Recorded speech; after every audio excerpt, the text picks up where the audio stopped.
It started with a whisper. At first, I thought it was just my mind playing tricks on me. The faint murmur of something I couldn't quite grasp. I was used to being alone, preferring the quiet corners of my apartment to the chaotic world outside. I worked from home, ordered my groceries online, and barely talked to anybody. That was my life, simple and contained. But then, the whispers grew louder. It happened on a night like any other. I was scrolling through forums, my one guilty pleasure of connecting with the outside world, when I heard something behind me, a soft, rhythmic clicking, like claws tapping against the floor. I turned, but there was nothing.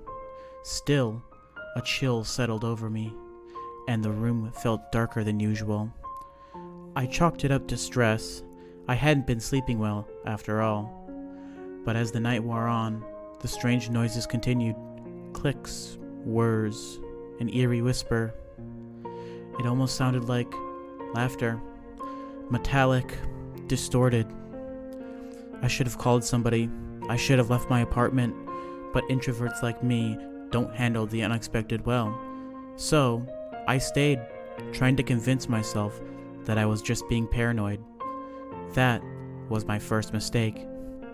The second mistake was going to bed. I woke up tied to a chair. The smell of old wood and stale grease thick in the air. The room was dimly lit, and my head throbbed. I blinked, trying to adjust to the light, my vision swimming as I took in my surroundings. There were masks on the walls, animal faces, twisted in disturbing smiles. Bears, rabbits, foxes, all warped, their eyes dark and hollow.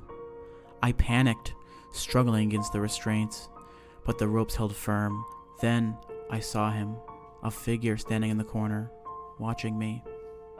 He was tall, his face obscured by shadows, but his voice was cold, calculated. "I've been waiting for someone like you," he said. "Someone detached, isolated." I stammered, demanding to know what was happening, but he just chuckled, a low, mechanical sound. He stepped forward, and in his hand, he held something that gleamed in the low light. A syringe. "You're going to help us with a little experiment." Before I could scream, he jammed the needle into my arm. For days, weeks maybe, I don't know, I was kept in that room. The man would come in, inject me with something, and leave. At first, I felt nothing, but then the changes began. My skin started to feel strange, tighter, almost plastic-like. Every time I looked down, it seemed thicker, less human. I screamed for help, but nobody came, and the worst part, the whispers never stopped. I could feel my insides shifting, warping, like metal replacing flesh. My bones cracked, reshaped. My fingers became stubby, thick, and useless. When I looked at my hands, they weren't hands anymore, more like giant, round paws. My voice, when I tried to cry out, was no longer mine. It was deep, grating, and robotic. One night, after another injection, I managed to get a glimpse of myself in the mirror. I wish I hadn't. My reflection, I barely recognized it. My face was round, covered in synthetic fur. My mouth, oh God, my mouth was frozen, toothy grin stretching wider than it ever should. And my eyes, they were soulless, glowing, like the eyes of those masks on the wall. I was becoming something else. Someone else. Freddy Fazbear. The memories were hazy, but I started to remember. That laugh, the faint clicking. I had heard it before in an old game, late at night when I was younger.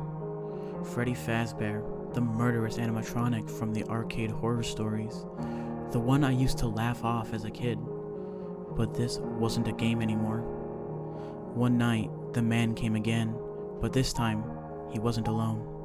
He brought others, shadowy figures, whispering in a language I couldn't understand. They untied me, but by then, I couldn't run. My body was heavy, unnatural, and my limbs clunky and rigid. "Your transformation is almost complete," the man said, circling me like a predator. We've taken your isolation and made it permanent. You're no longer human. You're one of us now.